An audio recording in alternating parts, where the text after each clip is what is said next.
নমস্কাৰ, নতুনকৈ কেইটামান নতুন চাকৰি আপডেট ওলাইছে। এই ভেকেঞ্চিকেইটানো কি হয় এই ভিডিঅ'টোতে জনাই দিম, চ' ভিডিঅ'টো শেষলৈকে চাব। নতুনকৈ জুনিয়ৰ এডমিনিষ্ট্ৰেটিভ এছিষ্টেণ্টৰ কাৰণে 367টা ভেকেঞ্চি খালী হৈছে, যিটো গুৱাহাটী হাইকোৰ্টৰ আণ্ডাৰত অসমৰ প্ৰায়বিলাক ডিষ্ট্ৰিক্টতে ভেকেঞ্চি ৰিলিজ কৰিছে। আৰু ইয়াত যদি চাওঁ তেন্তে unreserved SC, ST, OBC, PWD কেণ্ডিডেটৰ কাৰণেও আছে। আৰু আপোনালোকে ডিষ্ট্ৰিক্টখিনি চাই ল'ব পাৰে, নিজৰ ডিষ্ট্ৰিক্টত ভেকেঞ্চি বহুত আছে।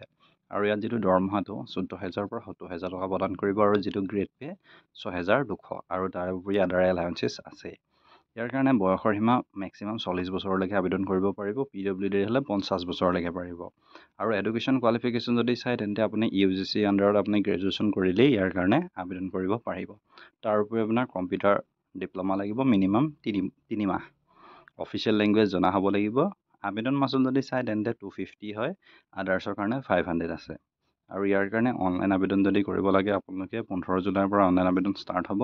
আবেদনৰ অন্তিম তাৰিখটো হৈছে 31 জুলাই 2025 সন্ধিয়া 5 বজালৈকে।